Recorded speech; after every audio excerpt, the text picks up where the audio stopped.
In 1987, Fleetwood Mac soared back to the top of the charts after a 5-year absence from the music scene. But as the group entered the 1990s, things started to fall apart with many of the band's core members leaving the group for good.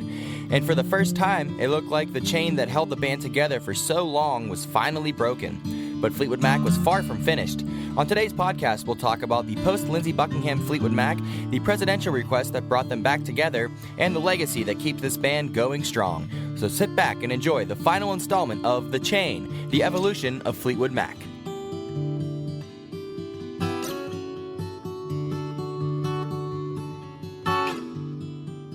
Hello everyone and welcome to our fifth and final podcast in our series. I'm your host Sean Stewart alongside my partner Jeff Coast. Hey everybody, how you doing? On our last podcast, we talked about the group's struggle to stay together in the 1980s, their triumphant return with Tango in the Night, and Lindsey Buckingham's exit from the band. And after Buckingham left the band, they had to quickly replace him as they had already booked a big tour to support their new album. And with no time to lose, Mick Fleetwood hired guitar vocalist Billy Burnett and session guitarist Rick Vito. And both did have prior experience working with various members of Fleetwood Mac, and Rick Vito also happened to be a fan of Peter Green, who we talked about earlier on in this series. The Shake the Cage tour turned out to be a very, very successful, and surprisingly, fans did adjust to the lineup change with ease, which we've seen with the different members of this band.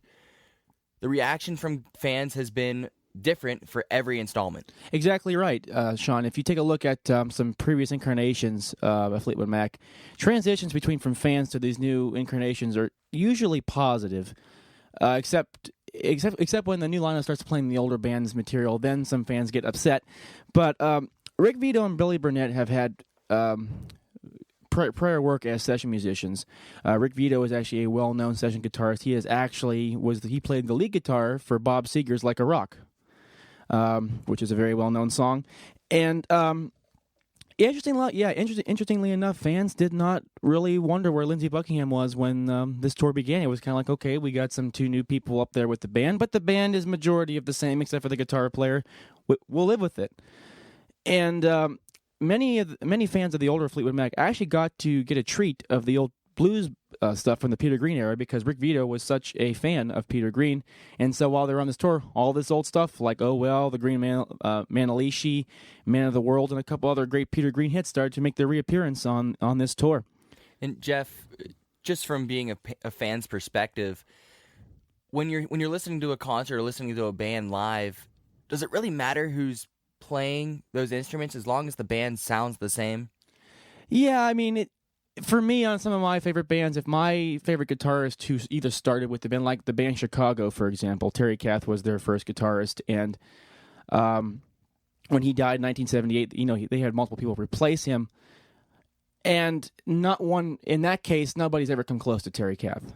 I mean, they're all cheap imitations in my book. There have been some good guitarists that have taken his place, but nobody will ever beat Terry. As far as Fleetwood Mac is concerned, I'd have to say if Lindsey Buckingham was not on the tour, I probably wouldn't like it. But if whoever was taking his place was trying their best and doing a good job on his songs, I have to give him credit. So even still, it's just you're a fan of the specific guitarist, not necessarily, you want to see your favorite guitarist up there. But if there is another guitarist up there or vocalist, whomever it might be, if they're playing well and they're singing well, then in the end, it really doesn't matter because the end product is still what you want to hear. Yeah, I think as long as they're treating the source material with respect and actually doing it to the letter correct and not trying to change up what was already done, that's all right with me. And I think that's how most Fleetwood Mac fans feel about these new incarnations that have happened over that band's period of time throughout their history. But this tour was a very successful tour, and this new lineup quickly wanted to capitalize on the success of that tour and Tango in the Night, and they went to work on their next project, and they released a Greatest Hits album in 1988. And this Greatest Hits album actually was only to cover the Rumors era lineup of the band, and it included two tracks. Two brand new tracks, that is. Christine Mcvie's "As Long as You Follow" and Stevie Nicks' "No Questions Asked." And the album was actually dedicated to Lindsey Buckingham, which at this point the band had made some reconciled with him over after the explosive exit he had from the band back in 1987, which we covered in our previous podcast. "As Long as You Follow" was released as a single, but unlike the success the band had with Tango in the Night, the single failed to reach the top 10, and it landed in the bottom of the top 40. And we'll play you a little sample of As Long As You Follow, just to give you a comparison of this new era to the Rumors era.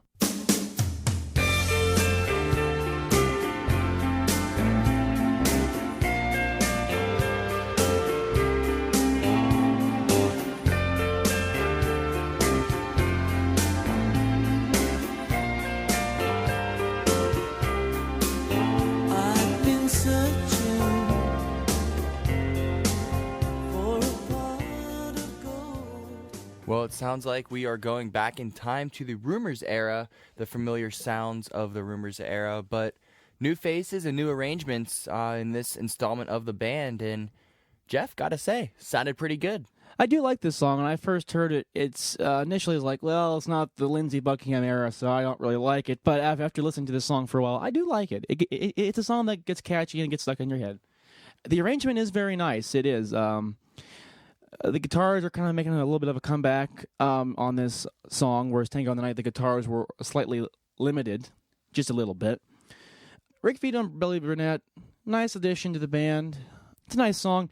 This era, really doesn't is not well known because it's the post Lindsey Buckingham, Fleetwood Mac, so you're kind of like seeing a little bit less attention drawn to them. But it's a nice song. It's a little bit changing direction of where they're going. You can see that this is definitely more of a adult contemporary style. You're hearing, and this was again common in the late 1980s, and it's a pretty good song. And one good thing about every incarnation of Fleetwood Mac is they don't try to be the previous one. Everyone has their own individual style, and I have to commend Vito and Burnett for bringing in something new and fresh to the band at this time. And they have some good songs on this line. It's pretty good material. But one thing that is good about this era is that it seemed that the new lineup was very, very free of drama and free of tension that the previous lineups had, even though they failed to really be a big hit band like they had been in the past. Yeah. If you look at it, this lineup was probably the one that was most free from all this drama. Like, there was, everybody in this lineup liked each other. There was no... Everything, if you look at every previous incarnation of Fleetwood Mac, there was always something going on between these band members. And this one's like, well... We're kind of comfortable with each other. We're all right. So there was no tension or drama going on, and although as Sean just pointed out, they weren't the hit-making machine that the previous lineup was, but definitely a cleaner atmosphere in this lineup.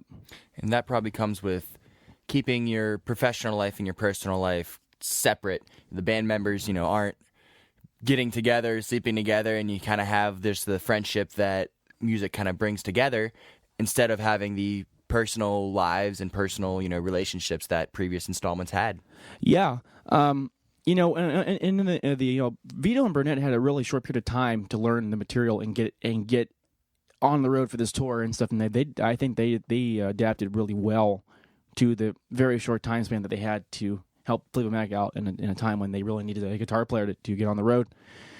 And you can tell this lineup is different because you don't have Lindsey Buckingham as the driving force behind the band in the studio, because when they were in the studio, he had a lot to do with the arrangemental style.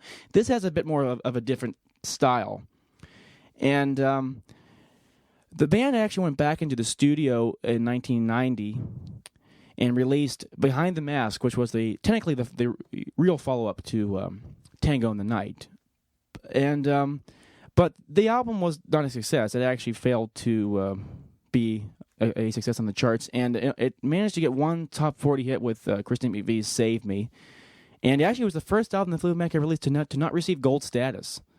So I guess you could say this is the time when their star was starting to wane on the charts, and they were starting to go a little bit downhill from where they had been at the top for so long. And fans starting to lose interest since the band wasn't hitting those top charts. That's true, but Rolling Stone magazine was actually really in support of this new lineup. In fact, they had said that Vito and Burnett were the best thing that ever happened to Fleetwood Mac since Peter Green. And while the tour that they went on followed, it was actually a pretty successful tour. People still came out to see Fleetwood Mac, and it went really well. And even Lindsey Buckingham made a guest appearance at their last show in L.A. To play Landslide with Stevie Nicks. And but not long after this, both Stevie Nicks and Christine Mcvie had announced that they no longer wanted to tour with the band. But however, they still would hold their recording commitments with the band. But they just kind of wanted to take a break from Fleetwood Mac and just kind of get away from touring all the time. But this ended up turning around in a bad way. In 1991, both Stevie Nicks and Rick Vito actually decided they were going to leave the group altogether. They no longer wished to be a part of Fleetwood Mac. The reason for Stevie Nicks' departure was actually born out of a dispute that she had with Mick Fleetwood over one of her songs. At the time, Mick Fleetwood had been putting together a 4-disc box set that was going to cover the band's current 25-year history. And it was going to be called 25 Years The Chain. And on this album, it was going to include everything from Peter Green up to what we have right now. And along the way, there's going to be some bonus tracks thrown in there, like outtakes from other albums that had never been released. And it was going to be a collector's album.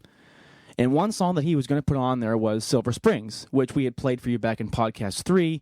And that song had been left off of the Rumors album back in 1976 for being too long to fit the vinyl format. Stevie Nicks actually had wanted the song for her own greatest hits album that she was putting out at the time. And Mick Fleetwood actually said, no, I want to use it for Fleetwood Mac because it'd be something of a rarity to have. And the resulting argument really gained quite a bit of press coverage. And it ended with Stevie Nicks leaving Fleetwood Mac for good, which was a lot for her to do because she always had a dedication to Fleetwood Mac. She always said that I always put Fleetwood Mac first over everything else. Even though I had a solo career, I always made sure Fleetwood Mac would always come first. And so for her to leave like this, it had to have been a really bad argument. And she was replaced by a singer called Becca Bramlett. And Rick Vito was replaced by singer Dave Mason, who could play guitar as well. And this new lineup recorded and released only one album together. This lineup was a very short-lived lineup, and it was called Time in 1995. And upon release, Time was a big disaster. It didn't even get on the charts. It went virtually unnoticed, and critics kind of chopped it up. It was a really bad album. And right after this, both Becca Bramlett and Dave Mason exited Fleetwood Mac, and Billy Burnett, who also replaced Lindsey Buckingham as a vocalist, took off and decided to form a country duo with Becca Bramlett called Becca and Billy. I have no idea if they're still together or not. I've never even listened to their music, but they left Fleetwood Mac. And right after this, Christine Mcvie decided to leave as well. So you lost every single member of Fleetwood Mac except the rhythm section, and basically the band kind of came to a halt for good. And it actually looked like that for the first time in 25 years, Fleetwood Mac was done. But as everybody knows out there, they were far from being done. And let's take a few steps back, Jeff. We talked about Lindsey Buckingham joining the group for a guest appearance in the final show of that tour. And he had been enjoying a nice little solo career of his own. And really the last thing he wanted to do was join Fleetwood Mac again and start doing tours with them. But when you get a request from the president to come and play, you kind of just have to say yes. Yeah, he actually still wasn't sure about it. In fact, how it happened was when Bill Clinton was elected president in 1992, he wanted Fleetwood Mac to perform at his inaugural ball because he had been using their song "Don't Stop" from the Rumors album as his campaign song. And when he was elected president, he wanted them to come and play at the ball. He actually approached Stevie Nicks first, and she got the rest of the band to agree, except Lindsey. He didn't really want to go. He was still having troubles and issues from their last time he had been with Fleetwood Mac. But after Stevie Nicks had talked to him about it, he agreed to come back and perform. And the performance at the inauguration was the first time that the Rumors and lineup had played together live since 1982. If you look at the band and that performance, they all seem to be pretty happy to be there and it's a great honor. And like you said, son, it's hard to deny a presidential request. Except for this one that we have in today's day and age, but that we'll leave that to your own personal opinions. Uh-huh. But many fans who saw this thought, "Oh, this is great. The Fleetwood Mac that we love is back together again." But it wasn't really meant to be because this is only a one-time deal. They had no plans of getting back together at all. Although it was a one-time deal, it would spark the band to get back together. And in the once broken chain is a metaphor here. was actually starting to get reconnected. The band would get back together in 1997, and in fact, that reunion was started back in 96 when Lindsey Buckingham was working on a new solo project, particularly a song called Bleed to Love Her for a new album he was working on, and he asked Mick if he would play drums on the song. And soon John and Christine Mcvie got involved in the project, and Stevie Nicks had actually also recruited Lindsey to work on a song with her called Twisted from the movie Twister. And Mick Fleetwood also played drums on that as well. And surprisingly enough, during all this sort of contact they were having with each other, they began to talk more often and on a more friendly basis, and old wounds were starting to get healed a little bit, and before you knew it, they were back together, and Fleetwood Mac, the classic Rumors era of Fleetwood Mac, got together again on March 1997, and in May of that same year, they released the Dance album, which was a live album that has been one of their most successful live albums ever done. And it actually reached number one on the Billboard charts, and it actually really put Fleetwood Mac back on the map as a hit band again. The live broadcast was actually done on MTV, and that DVD and CD have sold very well over the years. And the album would sell over 5 million copies, and even came to hit with Landslide, which actually was originally released on the first Buckingham Nicks album with the band in 1975. And Landslide kind of went generally unnoticed by the radio, although they did play it in some of their shows in the 70s and 80s and all that. But when this new version was released, it became a top 10 hit. In fact, the live version is what you'll hear mostly on the radio. And we'll play a little sample of Landslide and kind of discuss, maybe even though the song was written a long time ago, maybe we could discuss what it means for the band now. This is for you, Daddy.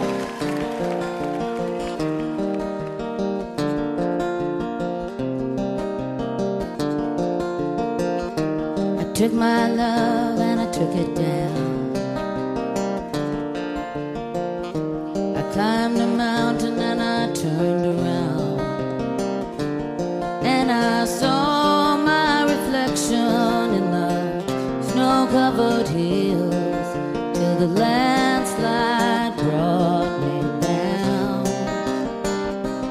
Oh, mirror. Wow, what a great song. We hate to cut these songs so short, but due to copyright laws, we don't want to get sued by producing companies and by the band themselves, so we have to use them short enough for demonstration purposes. But Jeff, this song probably has to be my favorite Fleetwood Mac song. It is one of mine too. I remember when I was learning to play guitar and just getting into the finger picking style, and this was one of the first songs that I heard that made me want to do that.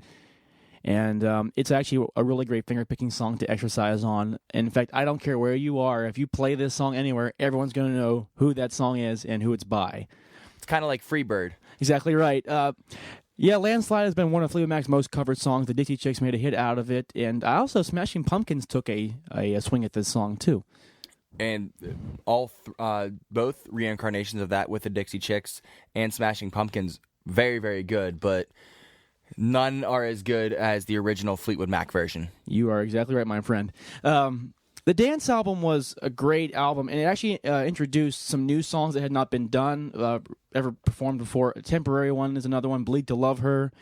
Sweet Girl by Stevie Nicks, also a great track. If you have not heard this album, highly recommend it. It's a great live album. You'll love it.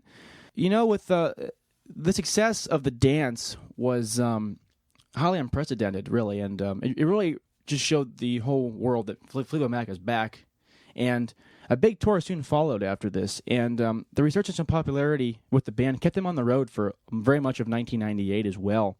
And in 1998, the band was inducted into the Rock and Roll Hall of Fame. And Peter Green was there in attendance, and the Rumors era was also there to perform at the event. But Peter Green actually declined to play with his old band and decided to play with Santana instead, who was also getting inducted the same night. But not long after this, Christine Mcvie actually had grown tired of the music industry altogether, and she actually had missed England. She had been living in the United States since 1974 when the band relocated. She actually was reluctant to move to the U.S., and she just wanted to go back home and just kind of retire. And so she quit the band and retired from performing and recording altogether and moved back to the U.K., and the band just soldiered on without her. The band went back into the studio in 2003 and recorded their new album, the first album for the Rumors era lineup since Tango in the Night, called Say You Will. And the album actually was a very big success. It gained 2 big top 10 hits with Peacekeeper by Lindsey Buckingham and Stevie Nicks' Say You Will. The album went up to number 3 on the charts, and the tour that followed was also very successful. We'll play you a sample of Say You Will and Peacekeeper and kind of give you an idea where Fleetwood Mac fits in the new.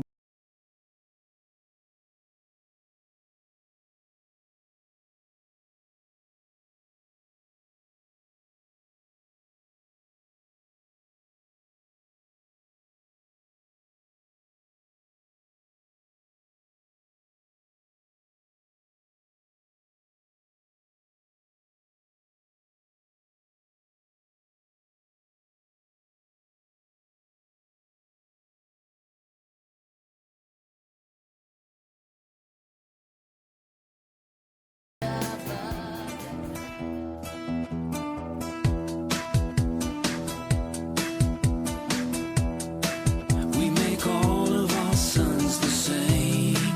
Everyone will suffer the fire we've made. They all explode just the same, and there's no going back on the plans we've made.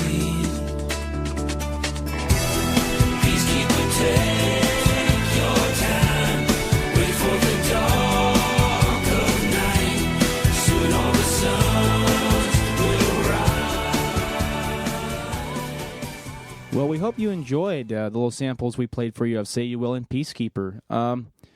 I'd say Fleetwood Mac is doing pretty well in the new millennium so far. The sound of the music is pretty modern, fits in with the time.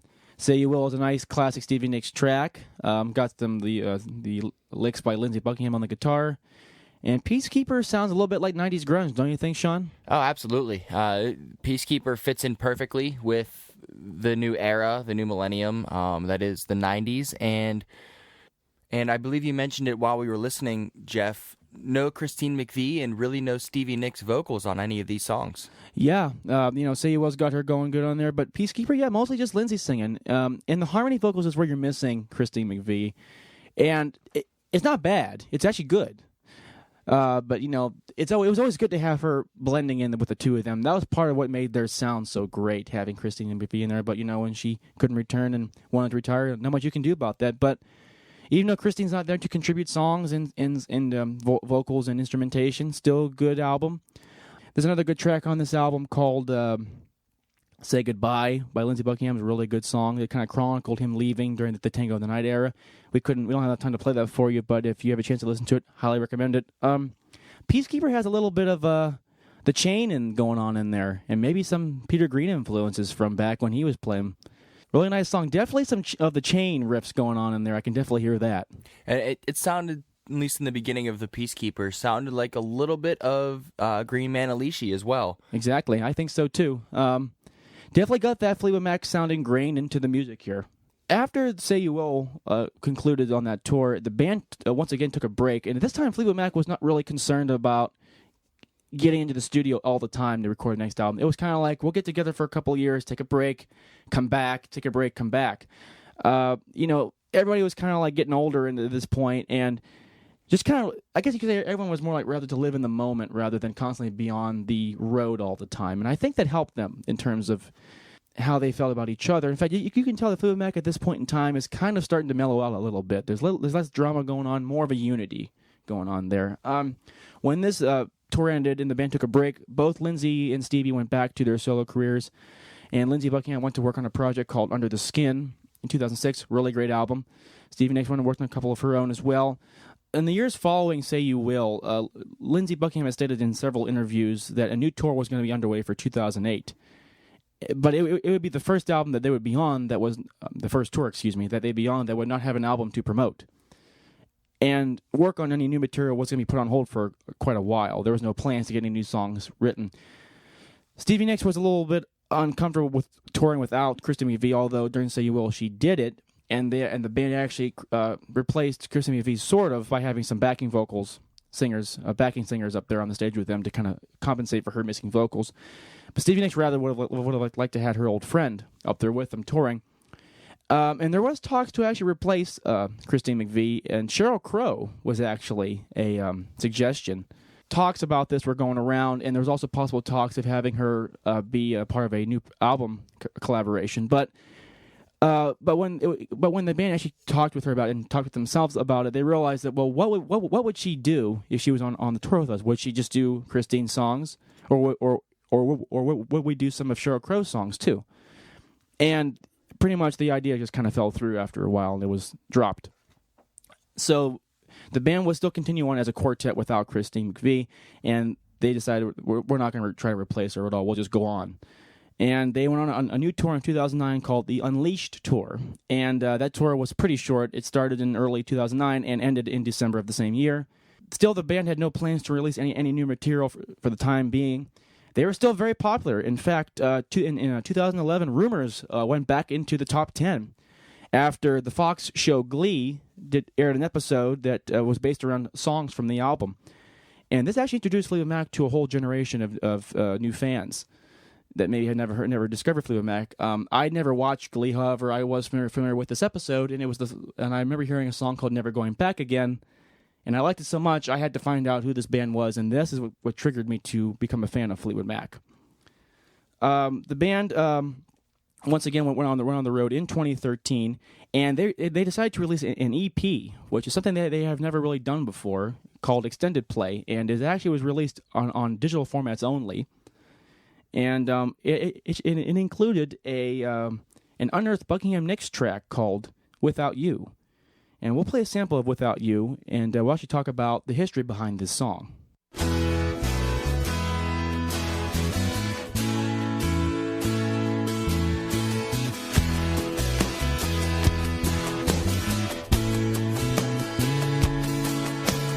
In my life, there's been a few things worth singing about you, but I never even dreamed that I know you, strange all the ways.